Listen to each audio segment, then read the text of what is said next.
주 예수 내 맘에 들어와 계시는. 우리가 성경을 읽다 보면은 크게 오해하는 이 본문이 있습니다.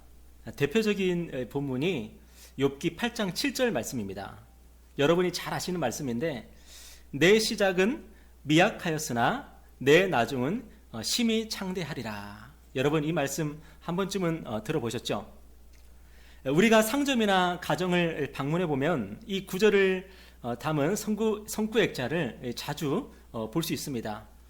이 성구액자를 가정이나 이 상점에 걸어놓은 이유가 뭐겠습니까? 지금은 미약한데 나중에는 하나님이 심히 창대하게 해주실 거라고 생각이기 때문에 그렇겠죠. 그런데 이것은 정말 큰 오해입니다. 성경에 있다고 다 하나님이 하신 말씀이 아니기 때문에 그래요. 이 말씀은 하나님이 하신 말씀이 아니라 욥의 친구 수아 사람 빌닷이 욥에게 한 말이에요. 그러니까 빌닷은 욥이 고난을 당하는 이유가 뭐라고 생각을 했냐면 욥이 큰 죄를 지었기 때문이다 라고 생각을 했어요. 그래서 욥이 회개하지 않아서 하나님께 더 크게 얻어맞는다고 생각을 했어요. 욥이 회개하면 하나님이 욥을 다시 창대하게 해주실 거다, 이제 그렇게 충고하고 있는 거거든요. 그러니까 이 성경 구절을 액자로 만들어서 걸어놓고 있는 사람은 지금 뭐 하고 있는 겁니까? 내가 회개하면, 내가 하나님께 잘못했다고 빌면은 하나님이 나를 용서하실 거야. 그리고 나를 다시 회복시켜 주실 거야. 그렇게 지금 고백을 하고 있는 거거든요. 그러니까 나중에 빌닷을 비롯해서 욥의 친구들은 하나님께 책망을 듣게 됩니다.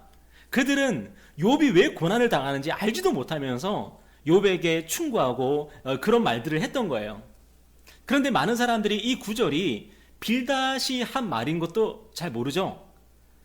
하나님이 말씀하셨거나 아니면 욥이 했던 말이겠지라고 생각합니다. 왜냐하면 욥기에 있으니까.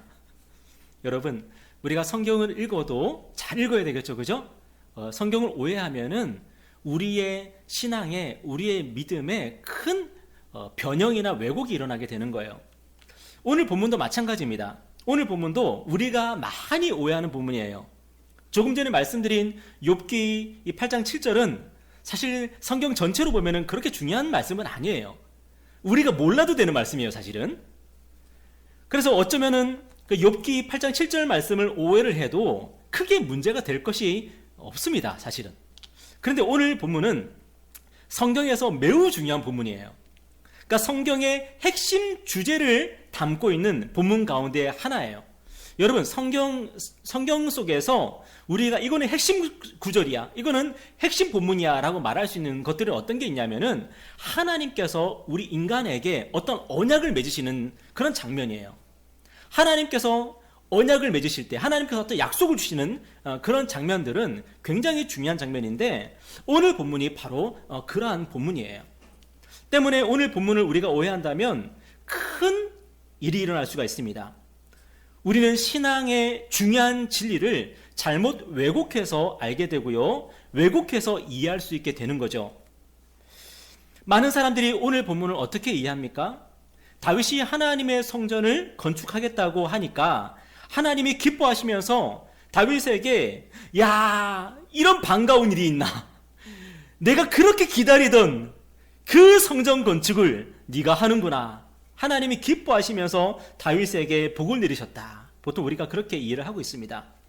저는 이런 식의 설교도 굉장히 자주 들었던 것 같아요. 때문에 성도들이 오늘 본문을 잘못 이해하는 것은 어쩌면 당연한 것인지도 모르겠습니다. 오늘 본문을 보면은 다윗은 하나님의 성전을 건축하기로 합니다. 오늘 1절 2절 말씀 다시 한번 읽어볼까요? 자, 같이 읽겠습니다. 시작. 여호와께서 주의 모든 원수를 무찌르사 왕으로 궁에 평안히 살게 하신 때에 왕이 선지자 나단에게 이르되, 볼지어다, 나는 백향목 궁에 살거늘 하나님의 궤는 휘장 가운데에 있도다. 이 다윗은 자신은 백향목으로 지어진 왕궁에 살고 있는데 하나님의 전은 천막으로 되어 있는 것에 양심이 찔렸습니다. 나는 백향목 궁에서 이렇게 편안하게 지내고 있는데, 근데 하나님의 전은 아직까지도 장막, 천막으로 된 그런 성막이란 말이에요. 그걸 보면서 다윗이 마음이 불편한 거예요. 그래서 다윗이 내가 하나님의 전을 건축해야 되겠다, 그런 마음을 먹습니다. 그런데 오늘 본문은 다윗의 이런 결정을 뭐라고 평가하는 본문입니까? 다윗이 자기 분수를 알지 못했다, 그렇게 평가하고 있는 거예요. 다윗이 지금 자기가 지금 무슨 말을 하는지, 자기가 지금 무슨 일을 하려고 하는지도 모르면서 지금 그런 마음을 먹고 있는 거죠. 오늘 본문에서 다윗이 범한 큰 실수가 뭡니까? 하나님을 어떤 결핍이 있는 분으로 생각했다는 거예요. 그래서 자신의 권력을 가지고, 자신의 재산을 가지고, 자신의 힘을 가지고 하나님의 이 결핍을, 하나님도 해결하지 못하는 이 문제를 내가 해결해 드려야 되겠다, 그렇게 생각을 하고 있는 거예요. 여러분, 다윗은요 분명 좋은 마음으로 하나님의 성전을 건축하겠다고 마음먹었을 것입니다. 저는 다윗의 의도가 나빴다고 지금 얘기하는 게 아니에요. 그런데 다윗의 실수가 무엇입니까? 하나님을 불쌍하게 생각한 거예요. 여러분, 하나님을 불쌍하게 생각하면 안 될 줄 믿습니다. 왜 다윗이 하나님을 그렇게 생각했습니까? 다윗이 당시 사람들이 가졌던 신관, 당시 사람들이 가졌던 하나님에 대한 관념의 한계에 갇혀 있었기 때문에 그래요. 당시의 왕들은요, 자신들이 섬기는 신을 위해서 신전을 최대한 크고 화려하게 짓는 것을 미덕이라고 생각했습니다. 왕인 내가 잘 되어서, 왕인 내가 여러 나라를 정복해서 내가 섬기는 신에게 크고 화려한 신전을 지어드려야지. 당시 임금들은 그런 생각을 했습니다. 안타깝지만 다윗도 그런 생각을 한 거예요. 이것은 다윗만 그렇게 생각한 게 아니에요. 참 황당하게도 하나님의 말씀을 가르치고 전해야 되는 나단 선지자도 그렇게 생각을 했습니다. 오늘 3절 말씀 한번 보세요. 다 같이 읽어볼까요? 시작. 나단이 왕께 아뢰되 여호와께서 왕과 함께 계시니 마음에 있는 모든 것을 행하소서 하니라. 나단 선지자조차도 다윗과 지금 일심동체예요, 지금. 그런데 여러분, 하나님은 어떤 분이십니까? 하나님은 성전이 필요 없는 분이시죠. 여러분, 나중에 솔로몬이 뭐라고 기도하죠? 나중에 솔로몬이 성전을 건축했을 때에 솔로몬이 뭐라고 기도하냐면은 하늘들의 하늘이라도 하나님을 모실 수 없습니다, 그렇게 고백을 해요. 하나님은 성전이 필요 없는 분이세요. 하나님은 성전이 필요 없는 분이세요. 왜냐하면 하나님의 영광은 온 세계에 충만하고 그 온 세계도 하나님의 영광을 담지 못해서 하나님의 영광이 흘러 넘치고 있기 때문에 그래요. 여러분, 사실 어떤 성전도요, 하나님께 어울리는 성전은 없습니다. 어떤 성전도 하나님을 빛나게 하거나 하나님의 영광을 온전히 담아내거나 할 수 있는 그런 성전은 하나도 없습니다. 오히려 어떤 건축물도요, 하나님을 깎아내리는 결과만 가져올 뿐이에요. 그래서 하나님은 한 번도 누구에게 성전을 지으라고 명령한 적이 없으세요. 하나님이 딱 한 번 하나님이 거하실 처소를 지으라고 명령하신 적이 있습니다. 그게 언제입니까? 하나님이 이스라엘 백성이 광야에 있을 때에 하나님이 시내산에서 모세에게 성막을 지으라고 명령을 하셨습니다. 그런데 그 이유가 뭡니까? 성막이 하나님의 영광을 담아낼 수 있기 때문이 아니에요.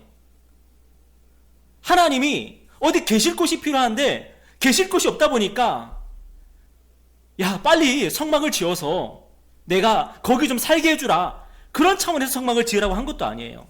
하나님께서 모세에게 성막을 지으라고 하신 이유는 뭐냐면 오직 하나님이 이스라엘 백성과 함께 거하시기 위해서 그랬던 거예요.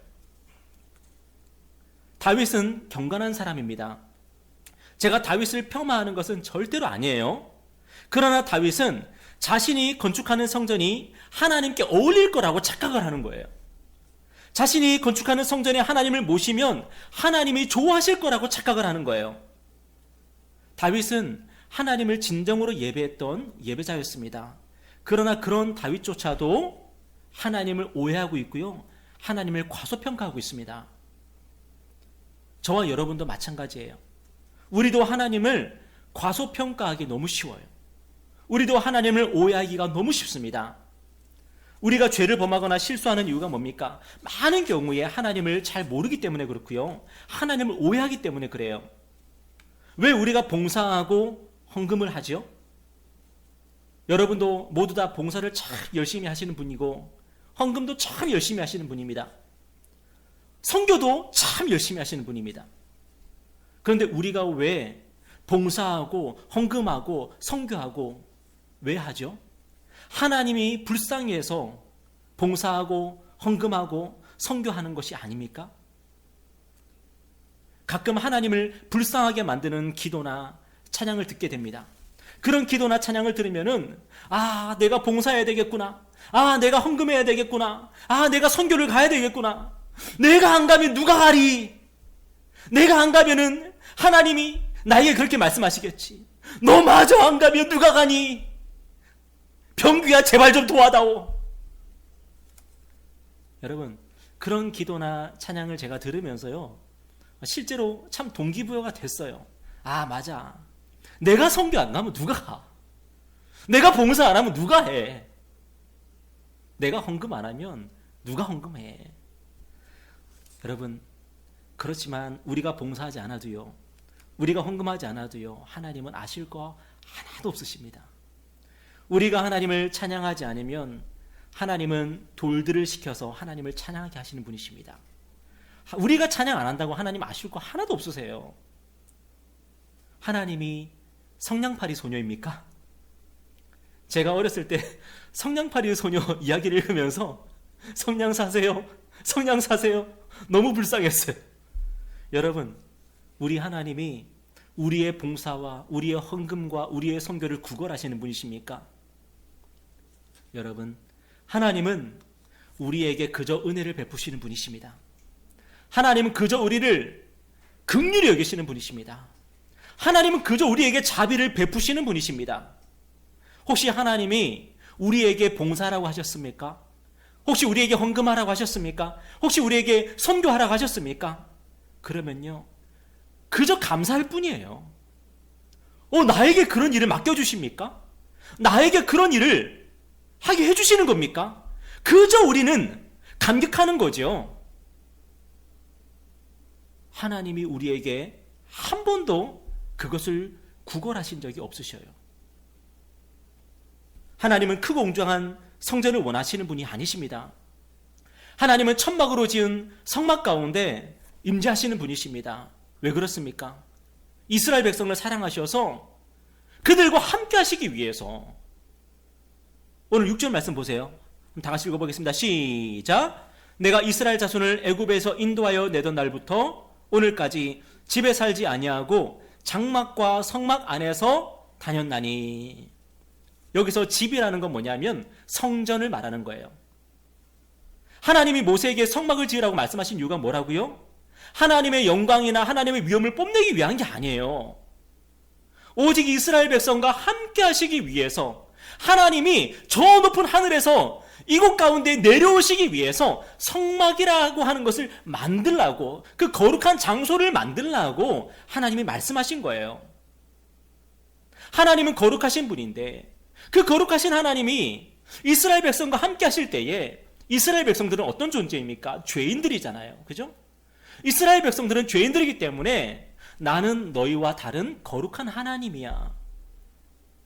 이것을 가르쳐 주시기 위해서 성막을 만들게 하셨고 그것을 거룩하게 하셨고 그곳 가운데 임재하시면서 이스라엘 백성과 함께 하신 거잖아요. 만약 하나님이 크고 웅장한 신전에 계시는 분이라면 하나님은 누구의 하나님이십니까? 왕들의 하나님이시고 제사장들의 하나님이시고 귀족들의 하나님이신 거예요. 이방 나라들이 그랬어요. 다윗 당시 이방 나라들이 다 그랬어요. 이방 나라들은 왕들이, 제사장들이, 귀족들이 신을 독점하고 있었어요. 그래서 그 나라들의 구조는 어땠냐면은 완전히 피라미드 구조였어요. 맨 꼭대기에 왕이 있고 그 다음에 제사장들이 있고 그 다음에 귀족들이 있었어요. 그리고 대다수의 일반 백성들과 노예들은 그들을 먹여 살리고 그들을 떠받들어 했어요. 왜 그런지 아십니까?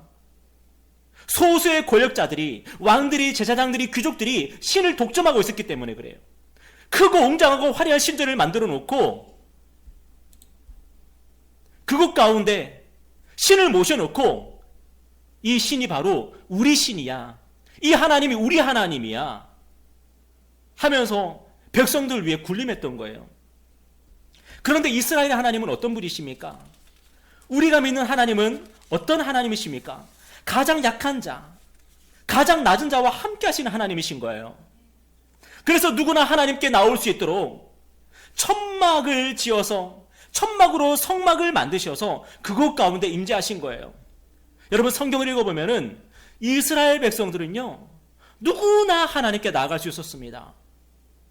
누구나 하나님께 나아가서 예배할 수 있었습니다. 왜요? 하나님이 어디 계셨으니까.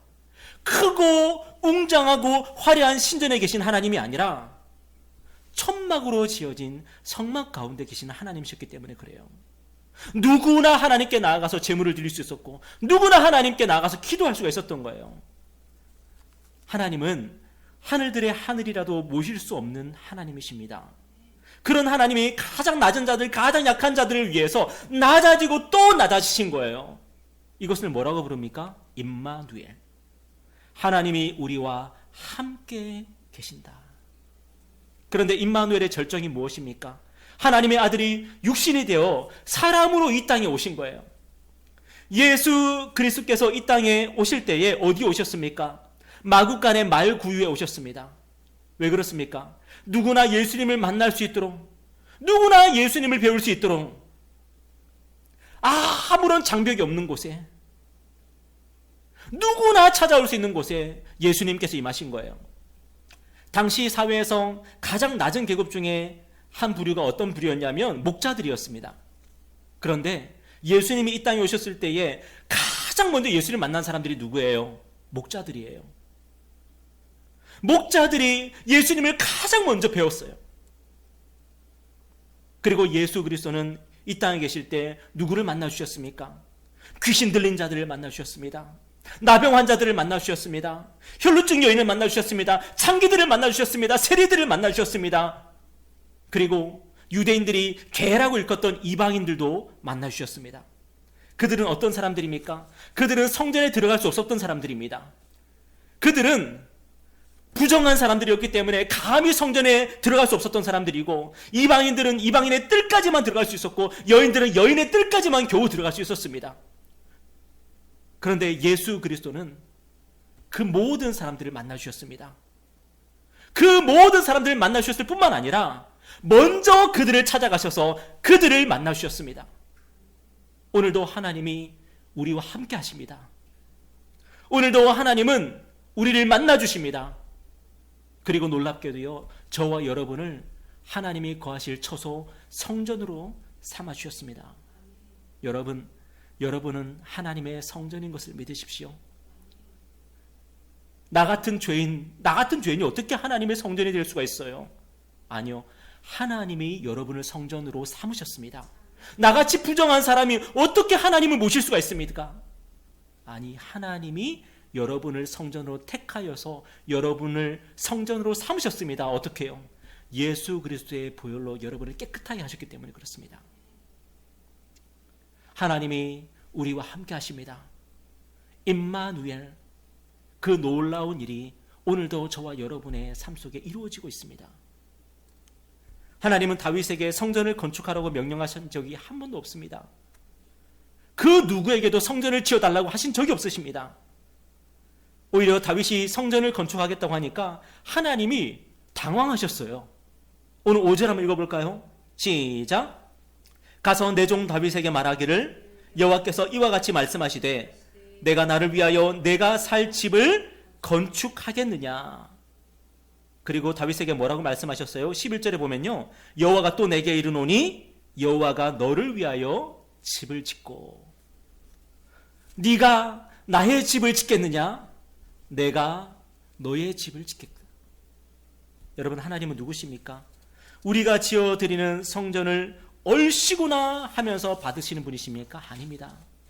하나님은 그런 거 필요 없으신 분이십니다.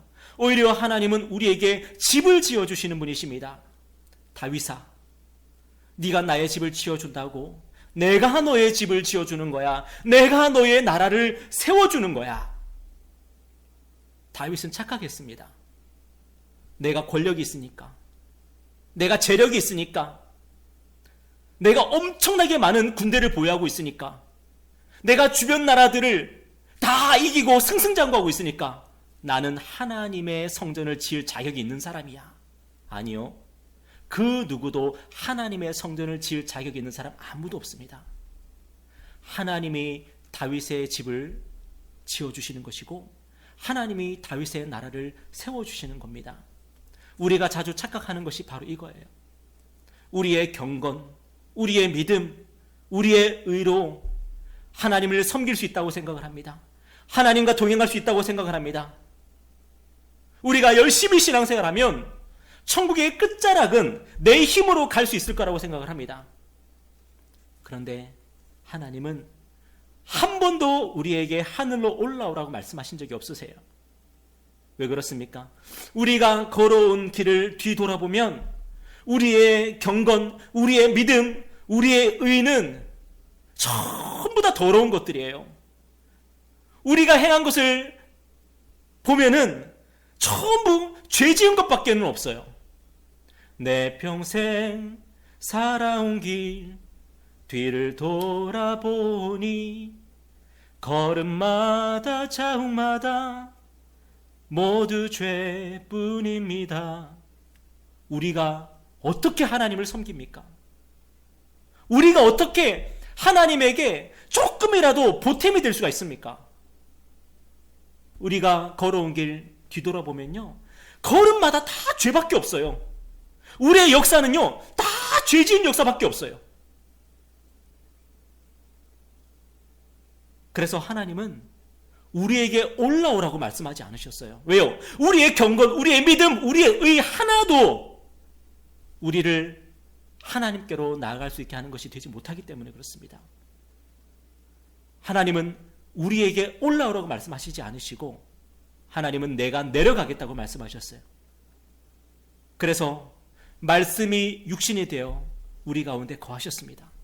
하나님이 육신으로 우리 가운데 찾아오셨습니다. 임마누엘, 하나님이 우리와 함께 하시는 거예요. 우리가 경건해서 올라가서 하나님과 함께 하는 것이 아니고요, 우리가 믿음이 좋아서 올라가서 하나님과 함께 하시는 것이 아니고요, 우리 같은 죄인들을 불쌍히 여기셔서 하나님이 내려오셨습니다. 하나님이 내려오셔서 나병 환자 같은 우리를 만나주시고 나병 환자같이 더러워진 우리의 몸을 만져주시고 우리를 깨끗하게 하시고 우리를 거룩하게 하셔서 우리를 하나님의 자녀로 만들어주신 거예요. 여러분, 오늘도 저와 여러분은 하나님의 은혜를 먹고 삽니다. 오늘 우리는 하나님의 사랑을 먹고 사는 거예요. 우리가 선을 행하는 것보다 훨씬 더 악이 많은데, 훨씬 더 죄악이 많은데 하나님의 긍휼과 자비로 예수 그리스도 안에서 우리가 오늘도 하나님의 자녀로, 하나님의 사랑받는 자녀들로 우리가 살아가고 있는 것입니다. 여러분, 오해하지 마십시오. 여러분, 하나님을 과소평가하지 마시고 우리를 과대평가하지 마시고 나는 하나님의 성전을 지어드릴 수 있는 존재야 라고 착각하지 마시고 하나님이 은혜로 값없이 예수 그리스도의 보혈로 우리를 하나님의 성전으로 삼아주셨다는 그 사실을 기억하시고요, 우리와 늘 함께 하시고 은혜로 임마누엘 하시는 하나님께 감사함으로 하나님을 기쁘시게 하는 열매를 조금씩 맺어드리면서 살아가는 저와 여러분 되기를 주님의 이름으로 축원합니다.